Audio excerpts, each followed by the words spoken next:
На территории Крымского полуострова сохраняются предпосылки возникновения угроз национальной безопасности, обусловленные возможным осложнением межнациональной и межконфессиональной обстановки и вероятностью совершения террористических актов. Нарастание террористических угроз обусловлено агрессивной антироссийской политикой Украины, попытками формирования на полуострове подпольных ячеек, запрещенных международных террористических и экстремистских организаций, прежде всего таких как Хизбут ат-Тахрир аль-Ислами и свидетели Иеговы. Украинскими спецслужбами и экстремистскими организациями на постоянной основе устраиваются провокации на государственной границе. Предпринимаются попытки проведения на территории Крыма диверсионно-террористических акций, прежде всего на объектах инфраструктуры и жизнеобеспечения. С подачи западных спонсоров на территории Украины развернуты центры подготовки диверсионно-разведывательных формирований. Такие центры могут быть нацелены на подготовку терактов не только в нашей стране, но и на территории других государств, подчеркнул секретарь Совбеза.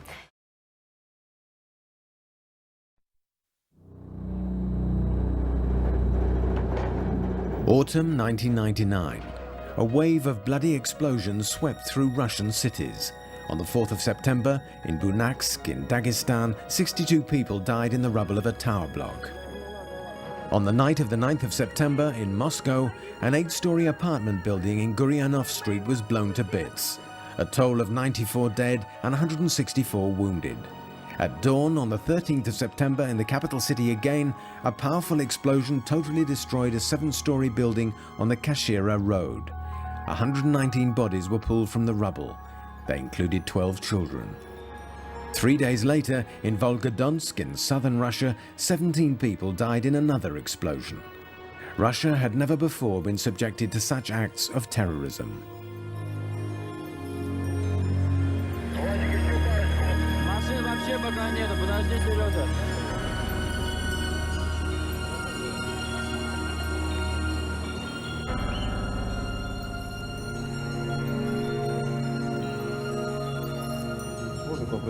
Mass psychosis quickly set in. All offices and non-residential premises, cellars and basements were thoroughly checked. Civilians volunteered to patrol courtyards, stairways and landings. A multitude of checkpoints paralyzed road transport. Responsibility for the attacks has never been claimed, but from day one, the secret services put the blame squarely on the Chechens. The people who organize these missions, who prepare the explosives, who deliver them, and have overall responsibility for everything that has happened are obviously in Chechnya. I can tell you with the utmost certainty, I can guarantee you that they come from the training camps of Khatab and Basayev. After a 3-year truce in Chechnya, the war had now moved to the heart of Russia. With public anger running so high, the Prime Minister Vladimir Putin ordered a bombing campaign to bring the rebellious Chechens to heel. Russian planes are only striking the terrorist bases. We will follow the terrorists wherever they go. If they are at the airport, we will be there. Excuse me, but if they're in the toilets, we will go in there and blow them away. That's all there is to it. The problem is solved.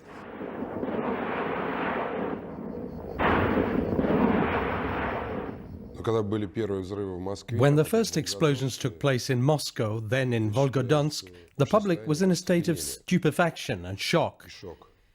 This coincided with the appointment of Putin as Prime Minister. And I think that then about 90 to 95% of people, just like today in America, supported the action the president was taking to eliminate the Chechen bands. But what's interesting is that even now it hasn't been proved that the Chechens did it. Okay, so the finger is pointing at a whole people, the Chechens. But show me who carried out the attacks. Show me who planted the bombs. They can't do it.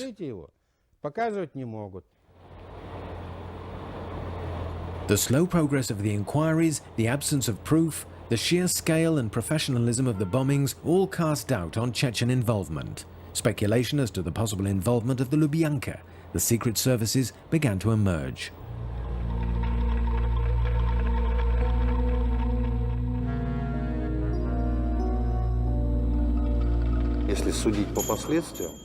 To judge from the consequences, and they say that in politics you should always look to see who benefits, then of course there are all sorts of different versions. But the public is still very interested in the role played by the special services in all of this.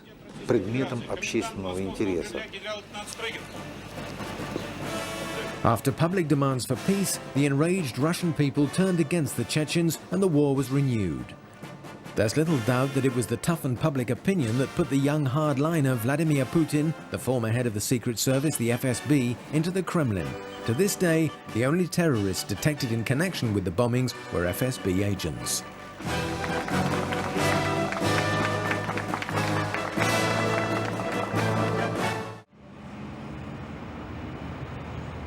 The first suspicions of special service involvement in the bombings came after 3 explosions had already claimed more than 300 lives. It was then, on the 22nd of September 1999, that a bomb attack was apparently averted in Ryazan. It was officially passed off as a civil defense exercise, using a mock-up device. But many Russians believed the bomb was real. To them, President Putin's rise to power is now seen in a very different light.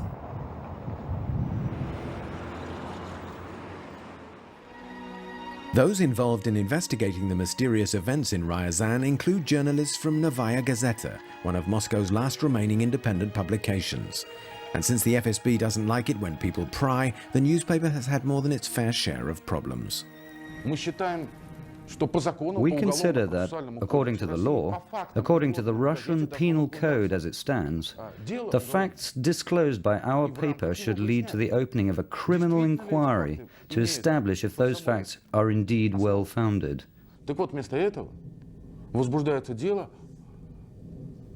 But instead of that, a slander suit has been brought against the paper. In August 2001, Novaya Gazeta took a risk when it published extracts from a book by Yuri Felshtinsky and Alexander Litvinenko, The FSB Bombs Russia. The historian Yuri Felshtinsky was born in Moscow and since 1978 has lived and worked in the United States. He has written several books on the history of the USSR. An American citizen, he was the first foreigner to obtain a Russian doctorate in history. We all know that information often comes out after failed operations. That's what's happened here. The FSB tried and failed to blow up a building in Ryazan.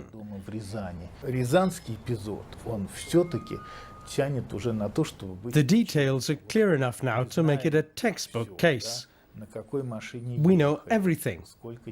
What car they came in, how many of them there were, when and how they planted the bomb. We even know what time it should have gone off. And it can hardly be a coincidence that these attacks stopped after the bungling of Ryazan. It would have been stupid to carry on with a flawed battle plan. The NTV television channel, then still independent, took an interest in the Ryazan case. In March 2000, it broadcast an open debate with everyone involved in the affair in its show Independent Inquiry. Thanks to these images, which strangely enough have neither been seized nor destroyed, we can reconstruct what really happened in Ryazan. On the 22nd of September, at 9:10 in the evening, a suspicious scene was played out in front of an apartment building. 2 men and a woman unloaded 3 large bags from the boot of a white car and carried them into a basement.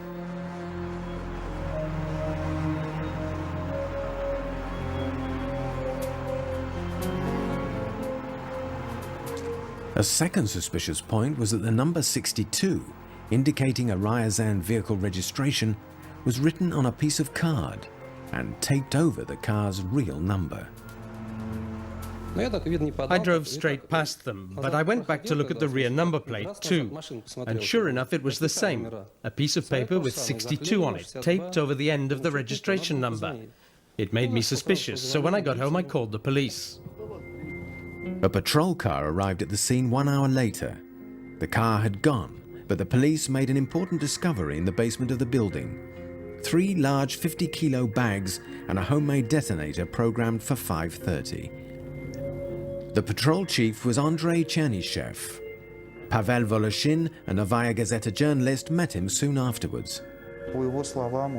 He told me he was sure it was a serious situation. He'd seen the bags, a wire coming out of the bags, and there was a detonator.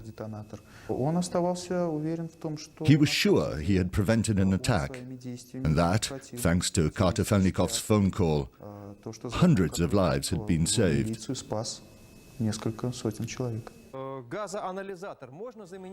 On the NTV program, the tenants of the building recounted the details of what they saw and went through that night.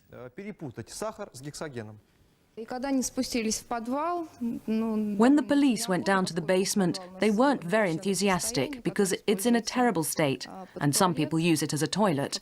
But when they came back up, the expressions on their faces were very different.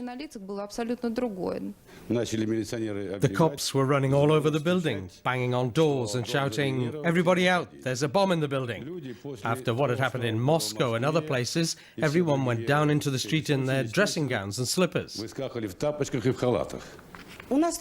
got a 3-year-old. We grabbed him out of the bath, soaking wet. We wrapped him up in a towel, put our heads down and ran. I got there at 10:15 that evening. I brought all the people who live in the building together and told them, "We've checked the basement and the attics. The building is safe." And I told them, as head of the local FSB, "You can go back to your homes." This is the first statement by Sergeyev to contradict the facts. The tenants actually spent the whole night in a nearby cinema. The inspection of the buildings was taken so seriously that they couldn't go back to their homes until the following morning. We weren't allowed back in, and the police stayed in the building until 10 o'clock in the morning. They let us away at 2 o'clock. I noted down midnight. We were taken to the October cinema. There was no heating. It was freezing for the children. Well, I was there with you. We were all there in the October cinema. There's no point in lying. Maintaining a false version of events is always difficult. Not long before this clash, General Sergeyev had been telling a completely different story. I was with you all night. I worked with you until morning. We spoke to each other, and yes, the situation was certainly serious. On the night itself, the former head of the Ryazan office of the FSB was as certain as anyone else that there had been a bomb in the building. Sergeyev came over to us several times. Around 2 o'clock in the morning, when the bags had been checked, he got us all together in a circle around him and said, "Today is your second birthday." There were 3 bags of explosive programmed to go off at 5:30. You would have all been there, and you would all have been blown sky high. From this statement, made on the night by the local head of the FSB, it was clear to all that a real bomb had been defused. There were 3 bags. The one in the middle had a hole in it. There was an electronic watch inside with wires coming off it. I put my hands in and started gently taking the wires out of the bag. This photo of the detonator was taken the next day, the 23rd of September. As for the bags, analysis revealed traces of hexogen, an extremely powerful explosive. Acting on the experts' conclusions, on the night of the 23rd of September, the Ryazan public prosecutor ordered criminal proceedings to be instigated in accordance with Article 205 of the Penal Code, terrorism. 1,200 police officers and soldiers were thrown into the hunt for the bombers. Their identikit pictures were pasted all over town and distributed to all police patrols. There were two men, one with a mustache and a woman in a tracksuit. She was sitting in the back. On the evening of the 23rd of September, Prime Minister Putin announced to the world, "As far as the events in Ryazan are concerned, I don't think they made some kind of cock-up. If these sacks with the explosives were noticed, that means there is at least one plus factor, that the public is reacting in the right way to the events taking place in our country today." In this way, Putin confirmed that a terrorist attack really had been thwarted in Ryazan. The Ryazan telephone exchanges had been put on red alert. The telephonist, Nadezhda Yuknova, intercepted a suspicious call to Moscow. The number that was dialed began with 224, which is the exchange that services the Lubyanka, the FSB headquarters. They said, "Is the woman with you?" "No, she's taking the trolley bus at noon." "Where's the car?" "The car's in the car park." "Leave Ryazan separately. There are checkpoints and patrols everywhere." And I mean, anyone would have thought, because everyone was thinking about terrorism. Thanks to that phone call just 24 hours after the discovery of the bomb, the police had already located the suspect's hideout. But then something quite inexplicable happened. On the same day, the 24th of September, two government ministers speaking half an hour apart in the same place made two completely contradictory statements. Vladimir Rashailo, Minister of the Interior, categorically stated that there had been a failed terrorist attack in Ryazan. Positive measures are already being taken. One example is the prevention of an explosion in an apartment building in Ryazan. But then Nikolai Patrushev, director of the SFB, immediately contradicted his colleague. First of all, there wasn't an explosion, and an explosion wasn't prevented. But it wasn't good work. It was an exercise. There were no explosives, just sugar. The fact that Interior Minister Rashailo apparently knew of no such exercise could suggest that a real bombing had been thwarted.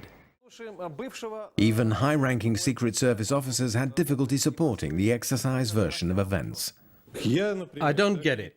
Why did it take 2 whole days to tell the world it was an exercise? Frankly, it's incomprehensible. Well, it's obvious. We wanted to check the logical follow-through of our operation, including the hunt methods for terrorists. That's why we didn't reveal it was an exercise. Right, but you couldn't have told Rashailo? Well, you know, things can sometimes get muddled during an exercise. Anyway, during the exercise, we were checking our systems and the systems of the Interior Ministry. Well, can you believe this? Rashailo says it was a great achievement, and half an hour later, Patrushev says, "Oh no, it was just an exercise." But Vladimir Putin found himself in an even more awkward position. He had also announced that a bombing had been thwarted. Had the Prime Minister known about the exercises in Ryazan? The notion that until Patrushev's announcement on the 24th of September, Prime Minister Putin didn't know about any exercise being held in Russia is improbable. If that was the case, Putin would have had to sack Patrushev the moment he heard that the exercise was being held in Ryazan, because it would have meant that Patrushev had not only misled the whole country, but Putin too. Patrushev didn't lose his job. So Putin must have known that Patrushev was holding an exercise in Ryazan on the blowing up of an apartment block.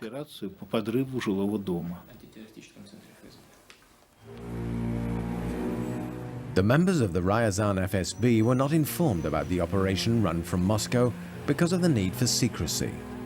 But they had seen with their own eyes that the detonator and the explosives were genuine. They found themselves in a very tricky situation.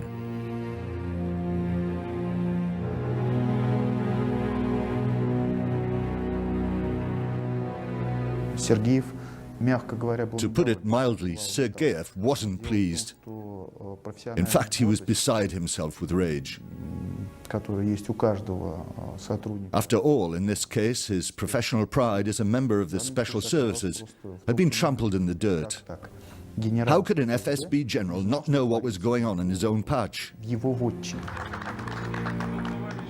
Even worse, now the Moscow bosses were trying to force the local Ryazan FSB to change their game completely. And then, to cover themselves and separate themselves from the actions of the center, the local Secret Service men published an absolutely unique statement. I would say this document is concrete proof of the involvement of the FSB in the Ryazan attack. I'm going to read these few lines from the Ryazan FSB statement. It has been made known that an imitation detonator, discovered on the 22nd of September, was part of a joint operation. This announcement came as a surprise to us. It came out just as our agents had identified the place where the bombers were living in Ryazan and were preparing to arrest them. It was precisely at this moment that Patrushev replaced the real attack story with the exercise theory. But many of the tenants of the building had seen the contents of the bags that were planted in their basement, and the substance did not resemble sugar. I saw those bags lying there, no more than 10 feet away. They looked like, I don't know, maybe it wasn't hexogen that was in them, but to start with, it was yellowish and really fine, like chopped vermicelli, some kind of granules, I'd say. I can assure you with total confidence that there wasn't any hexogen. And, by the way, to go back to the explosions that happened in Moscow and other cities, there was no hexogen there either. A quite different explosive was used. 6 months earlier, the leaders of the FSB had said something entirely different about the explosions in Moscow. We have received new information that traces of hexogen and TNT were discovered. This already indicates that the explosion was definitely not an accident. So why did the FSB suddenly start denying that hexogen had been used in other bomb massacres? It's alleged this was to eliminate the similarities between the real bombings and the so-called exercise in Ryazan. At various different stages, the discovery of the explosive and the gas, the analysis, the panic, the FSB had several opportunities to make a prompt announcement that this was an exercise. Why was that not done? Because the FSB didn't think anyone would pick up the trail. Just at the moment when the terrorists were about to be arrested in Ryazan, when the people and their hiding place had been identified, at that moment Patrushev announced that there was an exercise going on. And so the announcement by Patrushev himself that exercises were going on in Ryazan was, of course, an indication that the terrorist attack had been planned from the top, and with Patrushev's knowledge.